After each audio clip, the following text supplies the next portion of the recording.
Seeds, fruits, nuts, and seeds. Chapati, thank you for teaching us to be healthy. The energy that I feel with these meals. Chapati, that was really yummy. Like a kid with new toys. Health is my greatest joy. Come and see, come and be with our host Chapati.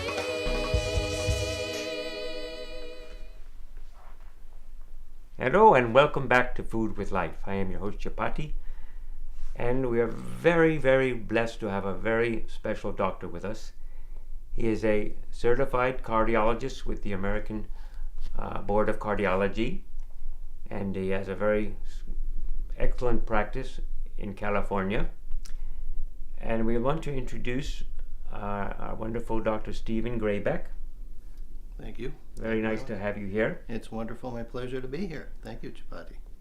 Honored to have you. So, I have a hunch and I think I know what this disease is, but I want to hear it from you. What is this disease which is the leading cause of death for men and women? Well, Chapati, the leading cause of death, by far, of men and women, this is a gender-neutral disease, is cardiovascular disease in the industrialized society.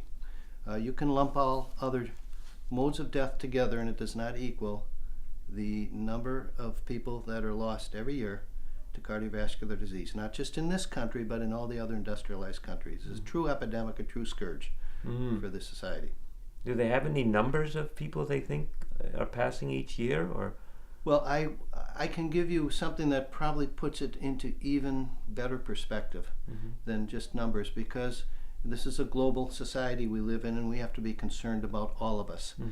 And in the industrialized nations, it is over 50% of deaths are caused by cardiovascular disease. I'm shocked. That would be many there's heart attacks and all these other things, arterial sclerosis and all the many. Share with us some of the symptoms, or not symptoms, but the diseases I know about arterial sclerosis. Can you talk about that a little bit? Our blood vessels, it's the organ system that carries blood, the essential nutrient of life, to every cell in our bodies. We are dependent upon this. And what I a lot of times tell my patients when they come in with a heart attack or they've had a stroke, which, by the way, are two of the major damages of cardiovascular disease, but loss of limbs from insufficient blood supply to the feet or the legs is unfortunately not uncommon either. But what I tell them is, if they've had a heart attack, I say, you don't have a heart problem. And they look at me like, what? What do you mean, Doc? I have a heart problem. I said, well, actually not. Your problem is a blood vessel problem. And it's just that those vessels that fed the heart got corroded and finally shut down so no blood could get to the heart. But you know what? We'll back up one step further, because if you don't understand this, we're not going to be able to help you, because you have to help yourself on this one. And that your problem is not even a blood vessel problem. It is a metabolic problem. There is a reason those blood vessels clogged up and got corroded and inflamed and shut down. And unless we learn that, then we're missing the whole paradigm, the whole way we can treat this situation. So, we were talking earlier about there is some common source of food that we can actually use that can indeed help us with arterial sclerosis and other heart ailments, yes? Absolutely. It's a dietary strategy that can be used. In my practice, and I'm going to be very conservative here, 80%, and quite frankly, if I'd be honest, probably 90% of what I saw and see in my practice is totally preventable. And we're talking again, heart attacks, strokes, kidney failure, loss of limb due to poor blood supply to the limbs, which this statistic we talked about, over 50% of deaths from a disease process that's 80 to 90% preventable. Wow. That's amazing. It's a shock. We're going to talk more at length about this, especially about this possible partial remedy, about how this could be reversed in some way. I am your host, Chapati. Stay with us. This is Food with Life. We'll be right back with our special guest, Dr. Stephen Grayback.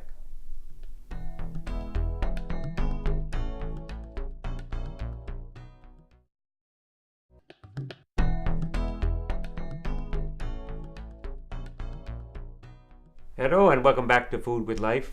Again, I'm your host, Chapati, and we're with our very special guest, board-certified cardiologist, Dr. Stephen Grayback. Pleasure to have you again. You were talking a bit about arterial sclerosis. Give me some information, or give our viewers some information. Indeed, how is that caused, and are there any signs we can detect? Sure. So, I think a common misconception is arterial sclerosis is a clogging of the arteries, and it's like a plumbing disorder, where like scale on a plumbing pipe, where there's gradual accretion of more and more of this stuff until it closes the artery off. And actually, it's not at all what's going on. It is a very dynamic disease of fits and spurts. It can grow very suddenly, then settle down for a period of time, and then all of a sudden explosively happen again. And what's that about? Well, the underlying thing we have to understand about this very prevalent disease process is that it's a disease of chronic inflammation. And what gets inflamed? It's the blood vessels, or more specifically, the lining of the blood vessels. This very delicate, single cell thick lining of the blood vessels. It's called the endothelium. It's actually the largest organ in our body. Miles and miles of it, actually, if we stretched it out. And this lining is very active itself. It secretes all kinds of chemicals to try to maintain the health of that lining. However, when we have excess environmental stress, and what's that mean? That basically means inflammation, and there are things that can cause inflammation in those vessels. Then it breaks that lining down, and now we have the beginning of trouble. And what's the breakdown of that lining caused by? Well, there's several things we know about. We know that if there's a certain type of cholesterol called a LDL, that's the bad cholesterol.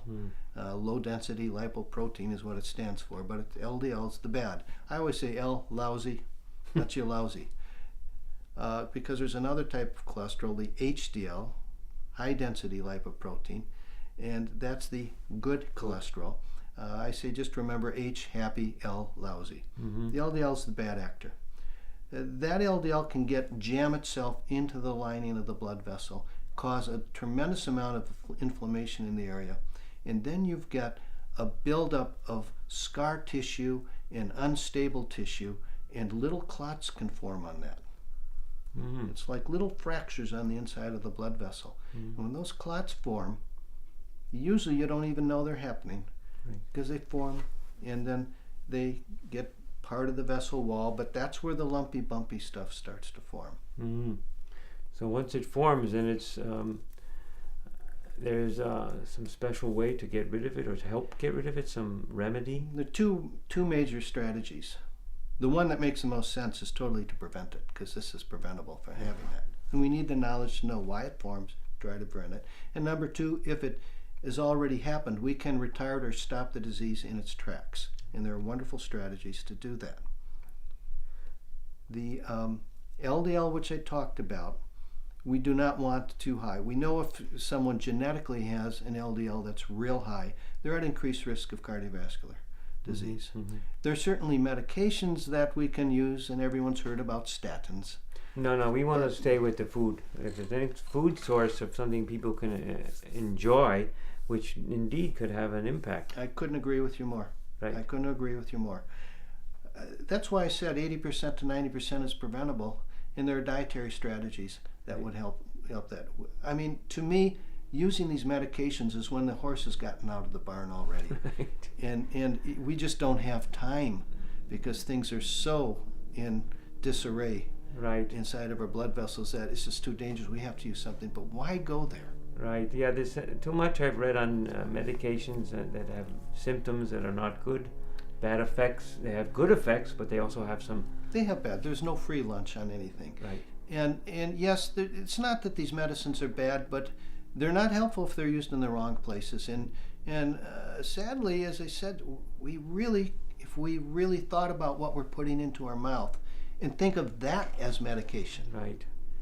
But Then- indeed, this remedy we're going to talk about, that has no drawbacks from what I understand. There are no drawbacks at all. Right. There are no drawbacks. The what we're going to talk about, what I'd like to introduce, because I think it is a perfect substance to talk about as a springboard to get this idea of food can be good medicine for us with no bad side effects, Right. would be olive oil. Yes, yes. All right, I'm going to come back in a second. I have something more to ask you. I am your host, Chapati. Stay with us. This is Food with Life. We'll be right back.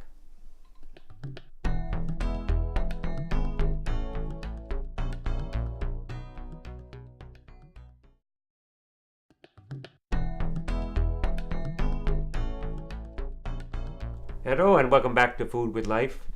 I have some right here. Very, very fine, high quality. And it's from California. And I know there's one thing I have to ask you. I understand it's a beautiful bottle. There's something wrong with the way it is. Can you tell me that?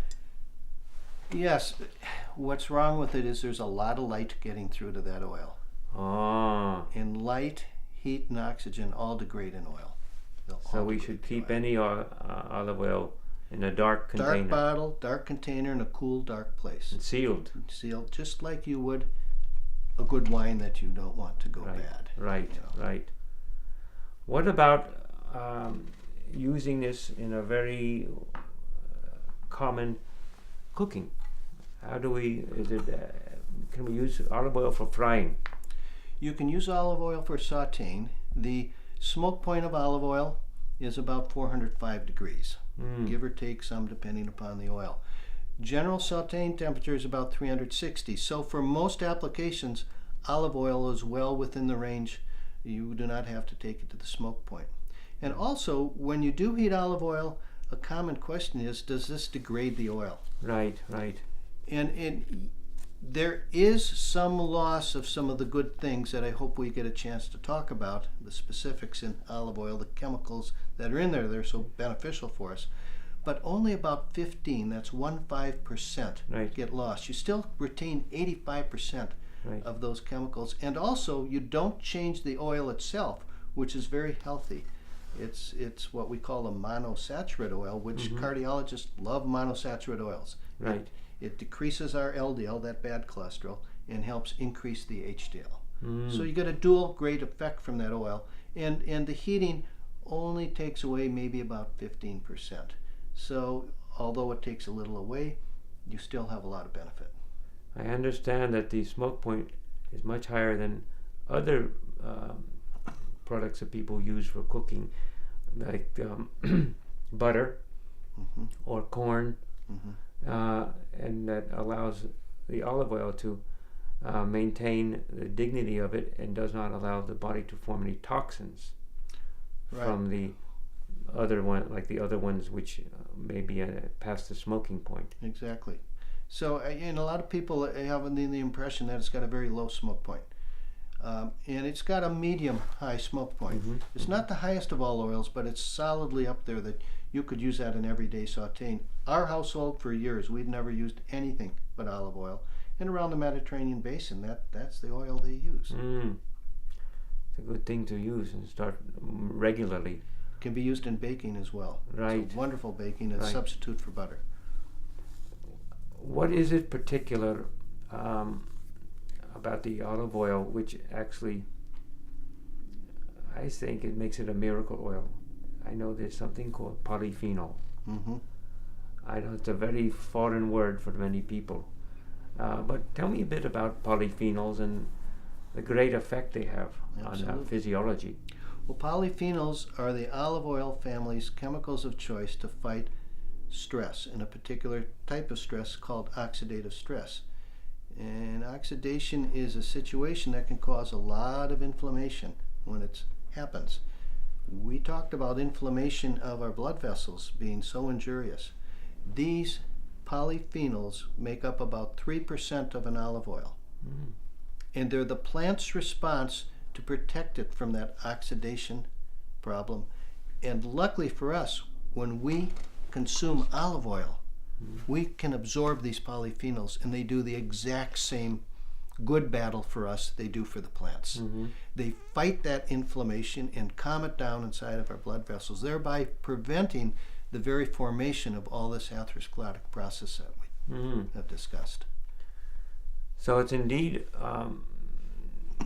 very advantageous to have olive oil because it predicates the more polyphenols in the physiology, which basically counteracts all these free radicals and keeps the whole concept of disease and sickness down as low as possible. This restores a good, healthy balance. Right. This is what our whole body, the body wants to heal. We need to give it a window to do that and not abuse it. And these polyphenols are very potent antioxidants. You mentioned the free radicals, those oxygen-free radicals. What are they? Well, as you and I are breathing here, as you are well aware, we need oxygen for life, but it's also the seeds of our own destruction. Why? It's because the oxygen, inherently, a certain proportion of it becomes what's called an oxygen-free radical. And that's a hypercharged atom. And it's got an electron instability. And what it does is it bounces around and hits different atoms and molecules in our body to grab those electrons and to restore the stability for it. But what it does is it passes on a bad toxic gift to those cells, which makes them unstable. And if those cells happen to be our DNA, that can become unstable. If it happens to be our lining of our blood vessel cells, it makes them unstable and inflammation happens. So these are bad things. The polyphenols are like a sponge for these oxygen-free radicals. They're just like a great sponge floating in our, to totally neutralize them. Right. So they're really advantageous chemicals. And it probably, I feel, and I think a lot in the field are beginning to come to this realization that they account for the major balance of the health benefits of olive oil. We talked about this monosaccharate, these nice oil that's good for our cholesterol. That's a health benefit, and we always thought that was the only benefit of the oil. Right. The story's far, far beyond that now. And we know it's actually the polyphenols are even more important, I think. Yes. I want to talk with you more about that and how it affects the fats in the body and gaining weight and all this. So we'll be right back. I am your host, Chapati. This is Food with Life. Stay with us. We'll be right back.